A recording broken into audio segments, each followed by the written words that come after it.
The Poem of the Man God, the first year of the public life. Chapter 116. Jesus speaks to Nicodemus at night at Gethsemane. 24th of February, 1945. Jesus is in the kitchen of the little house in the olive grove, having supper with his disciples. They are talking of the events of the day, which, however, is not the special happening just described, because I hear them talking of other events, amongst which is the cure of a leper near the sepulchres, along the Bethphage road. There was also a Roman centurion watching, says Bartholomew, and he continues. He asked me, while on horseback, does the man you follow often do such things?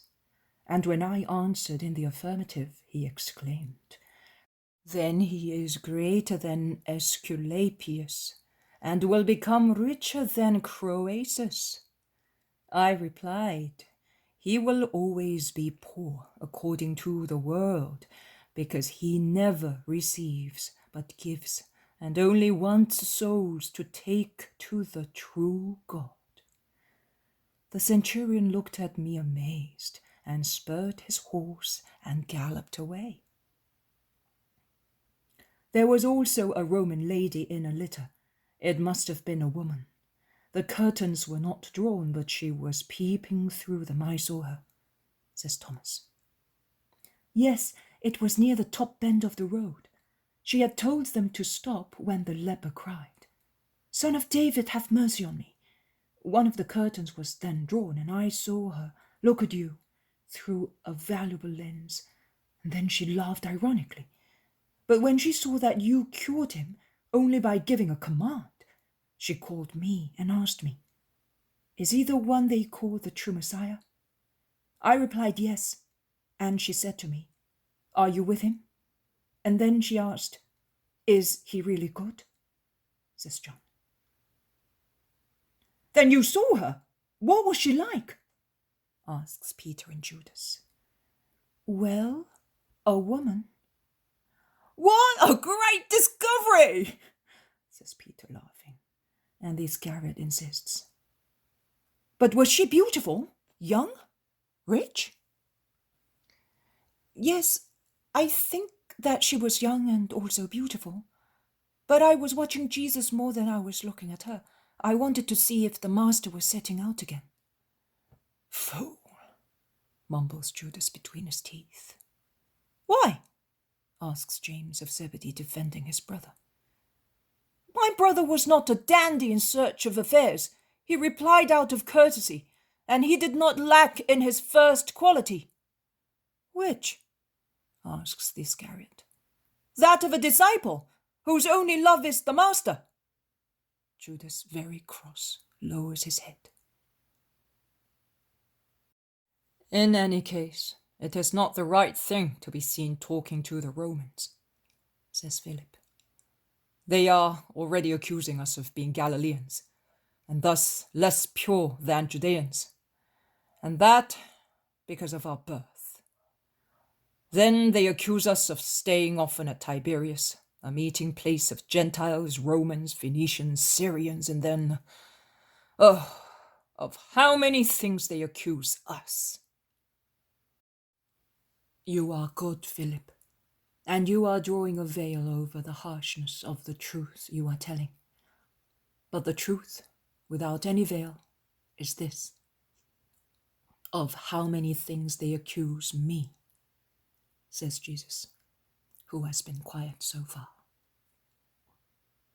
After all, they are not completely wrong. Too many contacts with the heathens, says the Iscariot. Do you think that only those are heathens who have not Moses' law? Asks Jesus. Well, who else? Judas, can you swear on our God that you have no heathenism in your heart? And can you swear that the most prominent Israelites have none? Master, I do not know about the others, but I can swear with regard to myself. According to you, what is heathenism?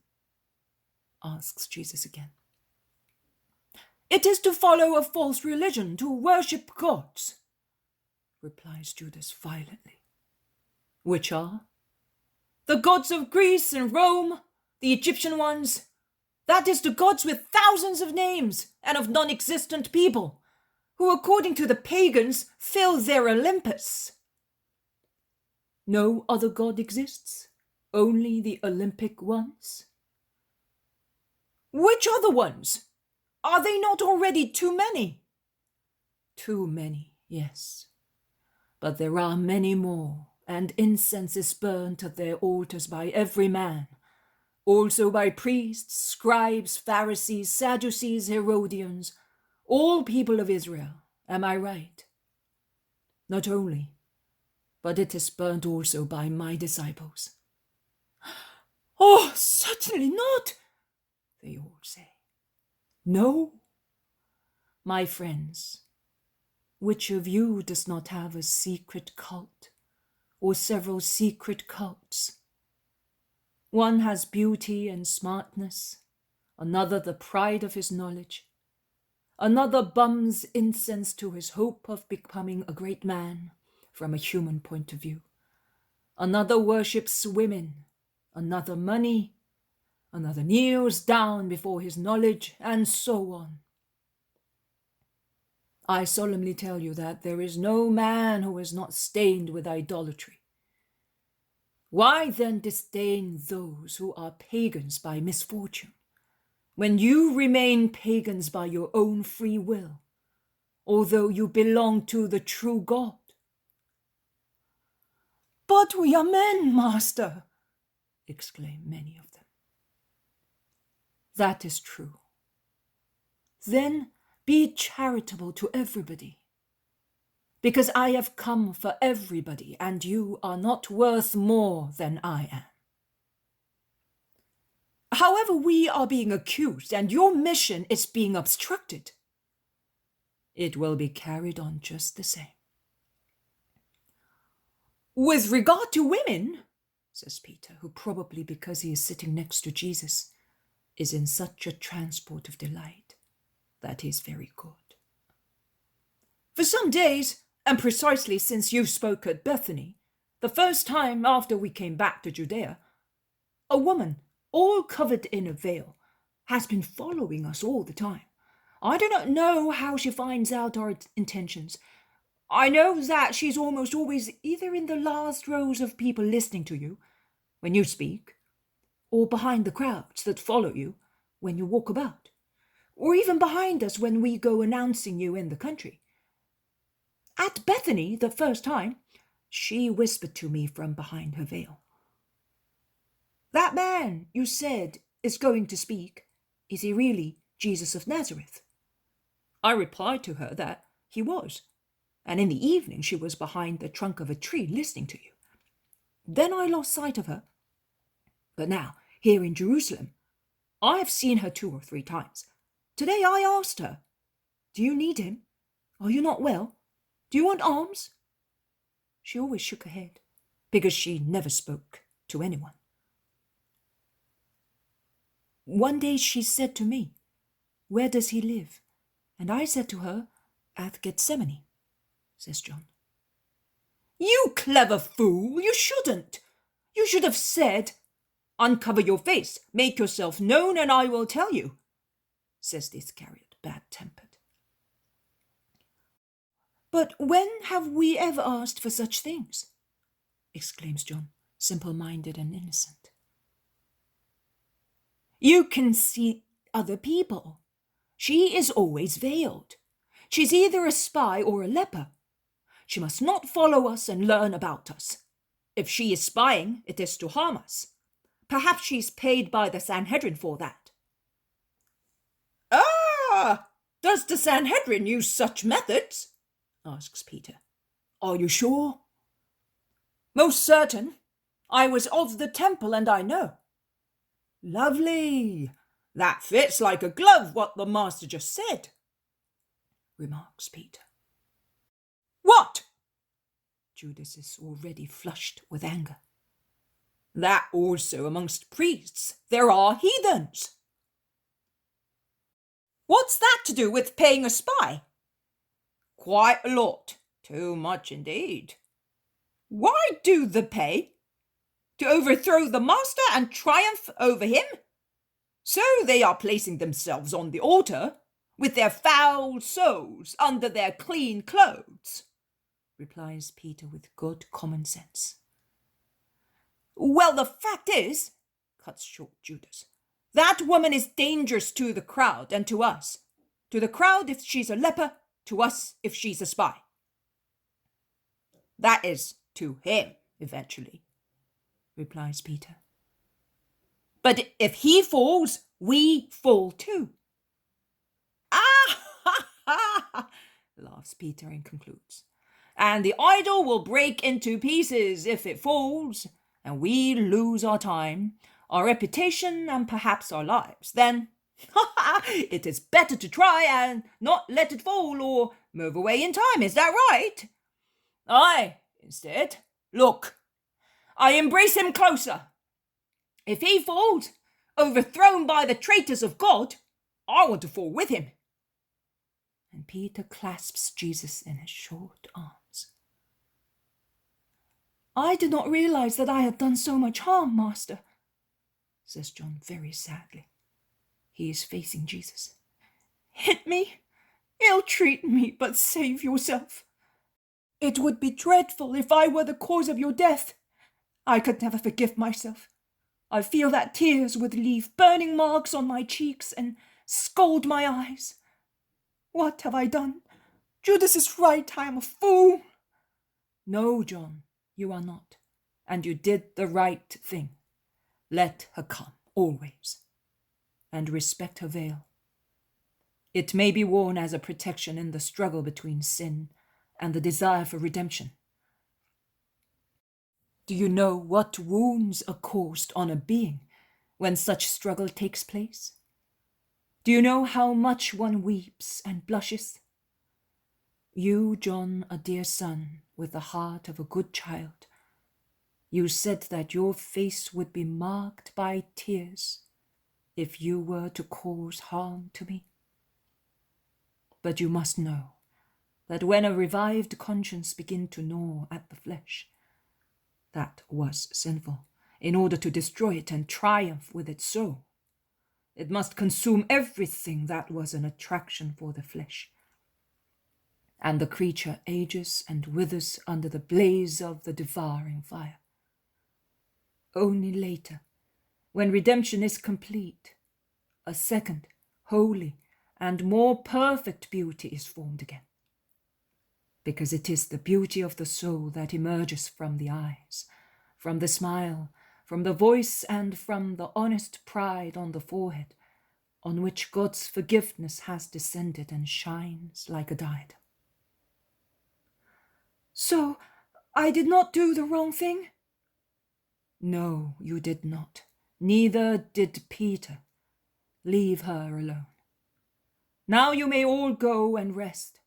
I will stay with John and Simon, to whom I wish to speak. Go. The disciples withdraw. Perhaps they sleep in the oil mill. I do not know. They go away, and they certainly do not go back to Jerusalem, where the gates have been closed for hours. You said, Simon, that Lazarus sent Isaac and Maximus to you today, when I was at David's tower. What did he want? He wanted to tell you that Nicodemus is at his house and would like to speak to you secretly. I took the liberty of saying, let him come. The master will wait for him at night. You can be alone only by night. That is why I said to you, dismiss them all except John and me. We need John to go to the Kidron bridge and wait for Nicodemus, who is in one of Lazarus's houses outside the wall. I had to stay to explain the situation. Have I done the wrong thing? No, you have done the right thing. Go, John, to your place. Jesus and Simon are by themselves. Jesus is pensive. Simon respects his silence. But Jesus interrupts it suddenly and, as if he were concluding an internal thought in a loud voice, he says, "Yes, that is the best thing to do. Isaac, Elias, and the others are sufficient to keep alive the idea which is becoming known amongst good and humble people. For the mighty ones, there are other means. There is Lazarus, Cusa, Joseph, and the others. But the mighty ones do not want me. They tremble and are afraid for their power. I will go away from these Judean hearts, who are becoming more and more hostile to the Christ." "Are we going back to Galilee?" "No, but we are going far from Jerusalem. Judea is to be evangelized. It is part of Israel too. But here, you see what happens. Everything serves to accuse me. I am withdrawing, and for the second time." "Master, here is Nicodemus," says John, going in first. They greet one another. Then Simon takes John and goes out of the kitchen, leaving the two alone.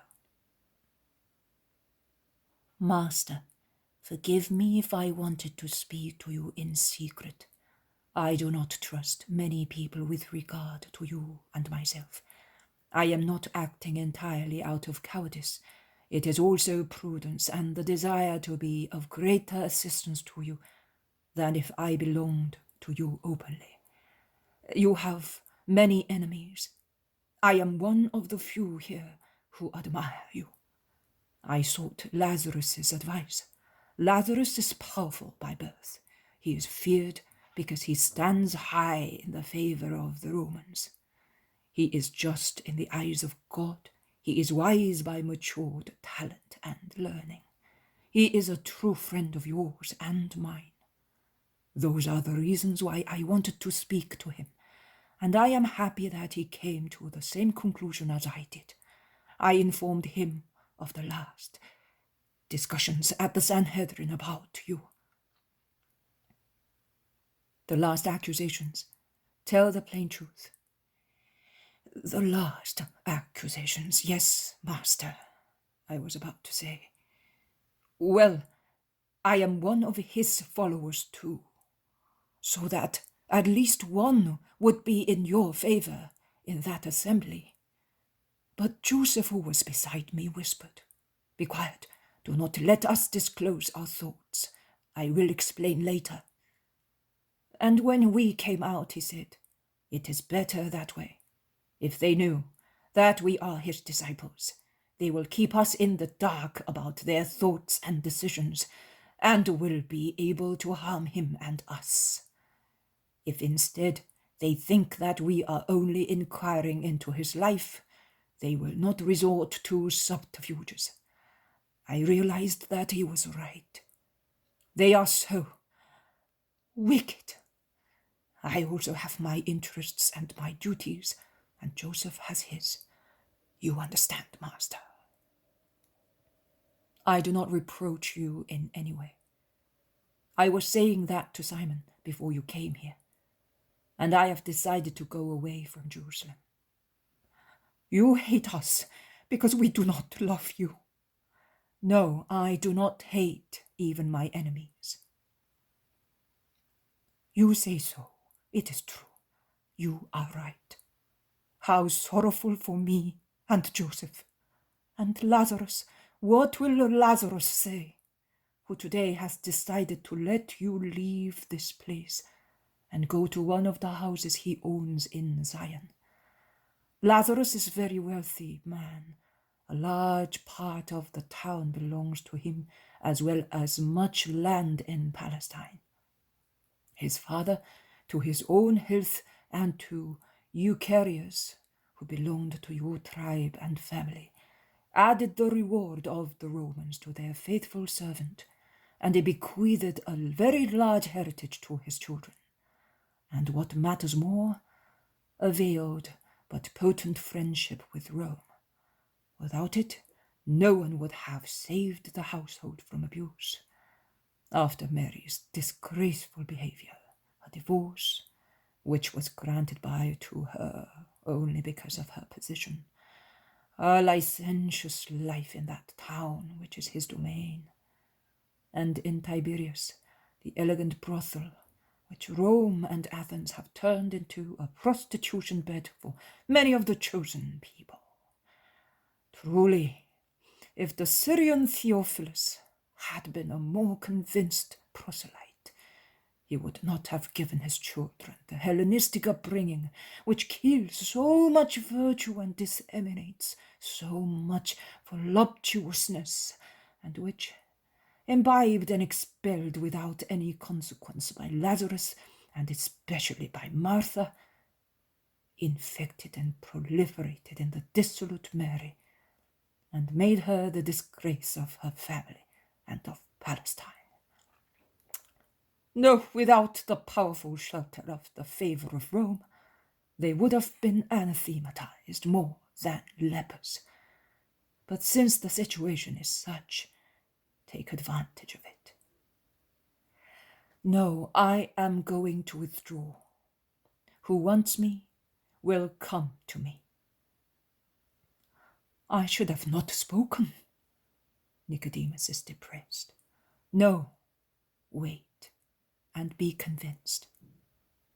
And Jesus opens a door and calls, Simon, John, come here. The two disciples rush in. Simon, tell Nicodemus what I was saying to you when he arrived. That the shepherds are sufficient for the humble people.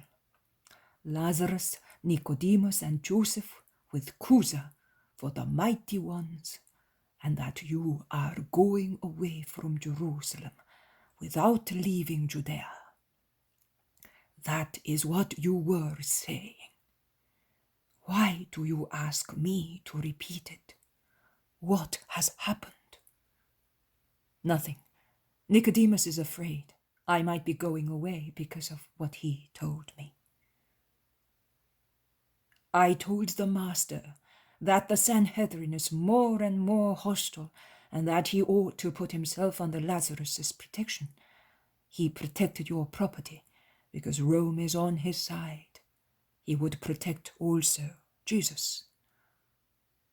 It is true. It is good advice, although my caste is disliked also by Rome. A word of Theophilus saved my property during my prescription and my leprosy, and Lazarus is very friendly to you, master. I know, but I have decided, and I do what I said. We are going to lose you then. No, Nicodemus. Men of all sects go to the Baptist. Men of all sects and positions will be able to come to me. We came to you because we knew that you were greater than John. You may still come. I will be a solitary rabbi like John, and I will speak to that crowds willing to hear the voice of God and capable of believing that I am that voice. And the others will forget me, if they are at least capable of that.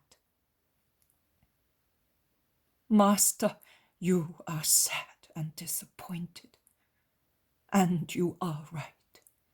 Everybody listens to you, and they believe in you so much that they obtain miracles. Even one of Herod's men, whose natural goodness must be corrupted by that incestuous court. Even Roman soldiers believe in you. Only we in Zion are so hard. But not everybody. You know, Master, we know that you have come from God, that you are his doctor, and there is none greater than you. Also Gamaliel said so. No one can work the miracles that you work unless God is with him. Also learned people like Gamaliel believe that. Why then can we not have the same faith as the humble people of Israel? Oh, tell me. I will not betray you, even if you should say to me, I lied to corroborate my wise words with a seal that nobody can deride. Are you the Messiah of the Lord, the expected one, the Word of the Father, incarnate to teach and redeem Israel according to the covenant? Are you asking that by yourself, or have others sent you to ask it? By myself, Lord. I have a storm and a torment within me, contrasting winds and voices. Why do I, a mature man, not have the peaceful certainty that this fellow has, although he is almost illiterate and a boy? The certainty that gives such a smile to his face, such light to his eyes, such sunshine to his heart. How do you believe, John, to be so certain? Teach me, son, your secret, by means of which you were able to see and understand that Jesus of Nazareth is the Messiah. John becomes as red as strawberry. He then bends his head, as if he were apologizing for saying such a great thing, and replies simply, By loving. By loving. And what about you, Simon, an upright man, on the threshold of old age? You, a learned man, so tried as to be induced to fear deceit everywhere. By meditating. Loving, meditating. I also love and meditate, and I am not yet certain. Jesus cuts in, saying, I will tell you the true secret. They knew how to be born again with a new spirit, free from all ties, virgin of all ideas.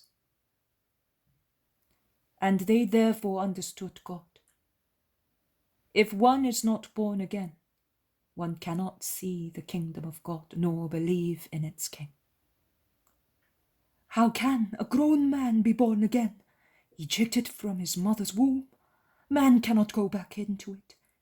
Are you referring perhaps to reincarnation, in which many pagans believe? No, it is not possible of you. In any case, it would not be going back into a womb, but a reincarnation beyond time. That is not now. How? There is but one life of the body in the world, and only one eternal life of the soul beyond the world. Now I am not speaking of the flesh and blood, but of the soul, immortal spirit, which is born to true life by means of two things, through water and the Spirit. But the greater is the Spirit, without whom water is but a symbol. He who has been cleansed through water must then purify himself through the Spirit, and through the Spirit he must become inflamed and shine, if he wishes to live in the bosom of God here, and in the eternal kingdom. Because what is born of the flesh is and will remain flesh, and dies with the flesh after serving it in its carnal lusts and sins. But what is born of the Spirit is spirit, and it lives going back to the Spirit of which it was born, after bringing up its own spirit to the perfect age. The kingdom of heaven will be inhabited only by those beings which have reached the perfect spiritual age. Do not be surprised, therefore, if I say it is necessary for you to be born again. These two knew how to be born again. The younger subdued the flesh and caused his spirit to revive by putting his ego on the stake of love. All matter was burned. From the ashes there arose his fresh spiritual flower, a wonderful helianthus that turns towards the eternal sun. The older one laid the axe of honest meditation to the root of his old way of thinking. He uprooted the old plant, leaving only the shoot of goodwill, of which he caused his new thoughts to be born. He now loves God with a new spirit and sees him. Everybody has his own method of reaching the harbor. Every wind is good, providing one knows how to unfurl the sails. You feel the wind blowing, and according to its direction you can adjust the brails. But you cannot tell where the wind comes from, neither can you call the one you need. Also, the Spirit calls, and it comes calling and passes by. But only who is alert can follow it. A son knows the voice of his father. The Spirit knows the voice of the Spirit of which it was born. How can that happen? You, a teacher in Israel, are asking me. Do you not know these things? We speak about and witness to what we know and have seen. Now then, I speak about and witness to what I know. How will you ever be able to believe what you have not seen, if you do not believe the witness I am bearing to you? How can you believe in the Spirit if you do not believe in the incarnate Word? I have descended to ascend again, and take with me those who are down here. Only one descended from heaven, the Son of Man, and only one will ascend to heaven with the power to open heaven. I, the Son of Man. Remember Moses. He raised a serpent in the desert to heal the diseases of Israel. When I am raised, those who are now blind, deaf, dumb, mad, lepers, ill because of the fever of sin, will be cured, and whoever believes in me will have eternal life. Also, those who believe in me will have that blissful life. Do not bend your forehead, Nicodemus. I have come to save, not to lose. God did not send his only begotten Son into the world so that those in the world might be condemned, but that the world might be saved through him. In the world I have found all the sins, all the heresies, all the idolatries. But can the swallow, flying swiftly over dust, soil its feathers with it? No. It only takes along the sad roads of the earth a particle of the blue sky and the scent of the sky. It utters a call to rouse men and make them raise their eyes from the mud and follow its flight which returns to the sky. I do likewise. I have come to take you with me. Come. Who believes in the only begotten Son will not be judged. He is already saved, because the Son speaks in his favor to the Father and says, He loved me. But it is useless to perform holy deeds if one does not believe. He has already been judged because he did not believe in the name of the only begotten Son of God. Which is my name, Nicodemus? Jesus. No. Savior. I am salvation. Who does not believe in me rejects his salvation and is judged by the eternal justice. And this is the judgment. Light was sent to you and to the world in order to save you. But you and men preferred darkness to light, because you preferred evil actions which were customary to you, to the good actions that he pointed out to you, that you might follow them and be saints. You hated the light because evildoers love darkness for their crimes, and you avoided the light that it might not illuminate your hidden wounds. I am not referring to you, Nicodemus, but that is the truth. And the punishment will be proportioned to the judgment, both for individuals and for communities. With regard to those who love me and practice the truth I teach, and are therefore born in their spirits a second time, by a more genuine birth, I say that they are not afraid of the light. On the contrary, they go towards it, because their own light increases the light by which they were enlightened, a reciprocal glory that makes God happy in his children, and the children in the Father. No, the children of light are not afraid of being enlightened. Nay, in their hearts, and by means of their deeds, they say, not I, he, the Father, he, the Son, he, the Spirit, have worked the good in me. Glory to be them forever. And from heaven replies the eternal song of the three who love one another in their perfect unity. Eternal blessing to you, true Son of our will. John, remember those words when the time comes to write them. Nicodemus, are you convinced? Yes, Master, I am. When will I be able to speak to you again? Lazarus will know where to take you. I am going to him before going away from here. I am going, Master. Bless your servant. My peace be with you. Nicodemus goes out with John. Jesus addresses Simon. Do you see the work of the power of darkness?